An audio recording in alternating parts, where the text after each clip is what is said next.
सभी सुधी श्रोताओं को नमस्कार। रविन्द्रनाथ टैगोर और बंकिम चंद्र दोनों भारतीय साहित्य के श्रेष्ठ लेखक हैं। रविन्द्रनाथ टैगोर एक महान साहित्यकार हैं, वे विश्व साहित्यकार हैं। बंकिम चंद्र बांग्ला भाषा के युग प्रवर्तक साहित्यकार हैं। निश्चित रूप से एक सम्मान्य लेखक वे हमारे बीच में हैं। किंतु रविन्द्रनाथ टैगोर विराट प्रतिभा के धनी हैं, जागरित प्रतिभा उनकी है और जैसी विश्व दृष्टि, व्यापक दृष्टि और उदात्तता उनमें है और देश के लिए जैसा भाव उनके मन में है वह स्पृहणीय है, उसके लिए वे वंदनीय हैं। बंकिम चंद्र इस दृष्टि से रविन्द्रनाथ टैगोर के विराट व्यक्तित्व के सामने छोटे लगते हैं। एक बड़ा लेखक चूक कर सकता है, स्खलन कर सकता है। बंकिम चंद्र का साहित्य हमारी बड़ी निधि है, बड़ी विरासत है। उनका जो आनंदमठ उपन्यास है वह उनकी चूक का परिणाम है। उन्होंने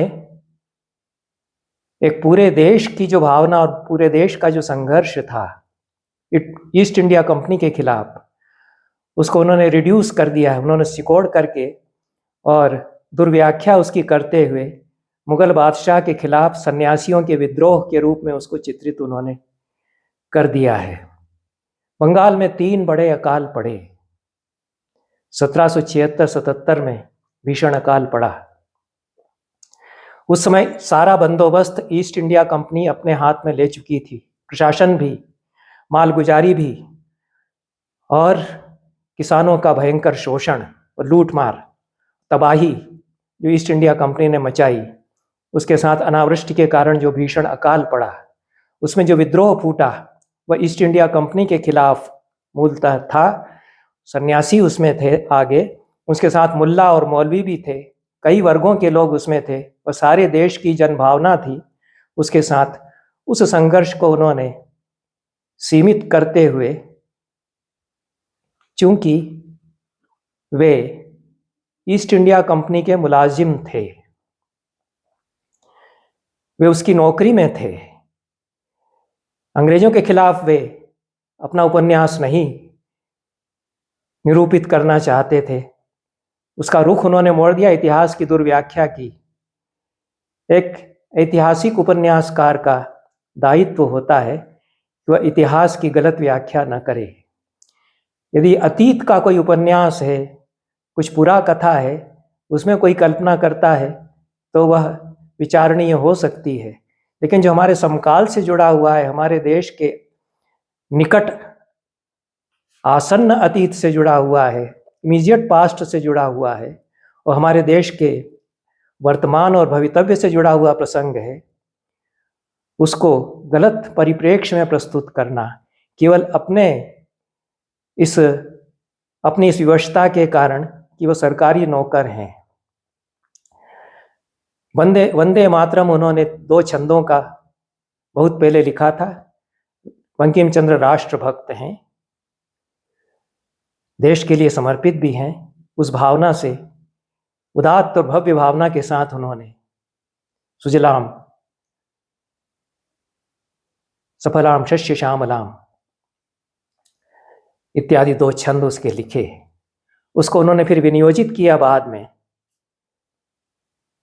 अपने आनंदमठ उपन्यास में, और उसमें शेष छंद भी उन्होंने अनुकूलित करते हुए उस गीत को अपने उपन्यास के अनुरूप उसका प्रयोग उन्होंने किया। जो मूल वंदे मातरम राष्ट्रगान है 2 छंदों का, उसका आनंदमठ में जो गीत है उससे कोई संबंध नहीं जोड़ा जाना चाहिए। यह इसलिए कहना आवश्यक है कि इतिहास को विकृत करके और मनमाने ढंग से उसकी व्याख्या करके और आज कि राजनीति में उसका दुर्विनियोजन यदि करता है, सत्ता पक्ष यदि करता है, तो वह बहुत चिंतनीय बात है। रविन्द्रनाथ टैगोर किसी के मुलाजिम नहीं रहे। ईस्ट इंडिया कंपनी के, अंग्रेजों के वे नौकर नहीं रहे। उन्होंने नौकरी नहीं की। बंकिम चंद्र चटर्जी ने, बाबू बंकिम चंद्र चटर्जी ने नौकरी की थी, इसलिए उनकी विवशता हो सकती है। रविन्द्रनाथ टैगोर की विवशता नहीं थी, इसलिए वे पहचानते थे कि यही दो छंद मूल हैं। उसकी उन्होंने संस्तुति की, उसको सारे राष्ट्र ने स्वीकार किया और सारे राष्ट्र ने एक स्वर से गाया। जो शेष छंद हैं उनमें सांप्रदायिक भावना जो आनंद मठ में आ गई है, वह बंकिम चंद्र चटर्जी की एक सीमा है। वे पूरे इतिहास की दुर्व्याख्या कर रहे हैं, इतिहास की मूल शक्तियों को वे नहीं समझ रहे हैं। और इस बात को समझा जाना चाहिए कि किस प्रकार से अंग्रेजों के खिलाफ जो पूरी जनभावना है, उसको मुस्लिम शासन के खिलाफ दुर्विनियोजित किया जा रहा है और अभी भी किया जा रहा है। अंग्रेजों को लुटेरा क्यों नहीं कहते?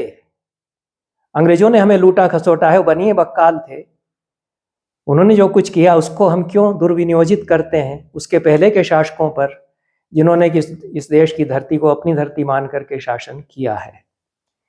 यह सवाल है और इस पर विचार किया जाना चाहिए। यह इतिहास के साथ धोखा और छल हो जाता है यदि कोई लेखक ऐतिहासिक उपन्यास लिखता है और उसमें तथ्यों को तोड़ मरोड़ करके प्रस्तुत करता है। ऐतिहासिक उपन्यासकार का दायित्व है कि वह घटनाओं का प्रामाणिक संदर्भ दे और पूरे परिप्रेक्ष्य को प्रस्तुत करे। जो लोग छोटी छोटी सुविधाओं के लालच में इतिहास की दुर्व्याख्या करते हैं, समय लिखेगा उनका भी इतिहास।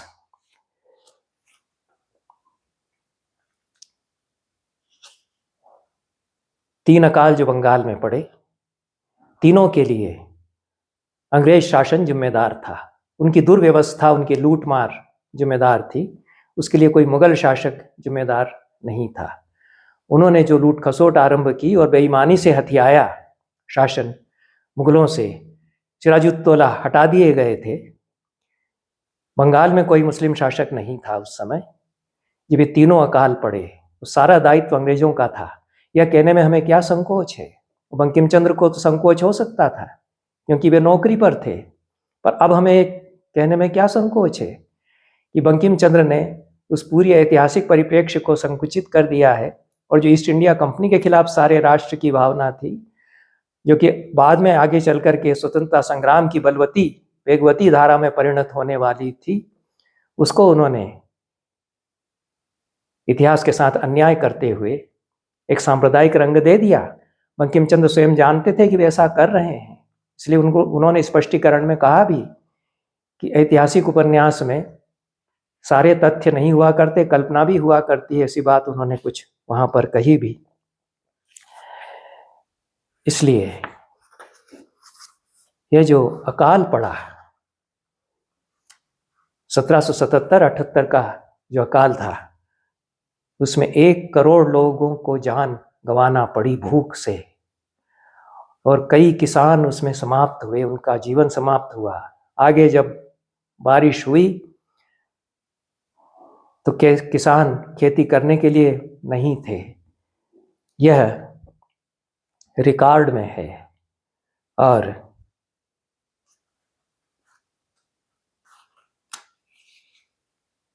इस पर अमृतलाल नागर ने भी उपन्यास लिखा है भूख नाम से, बंगाल के अकाल पर।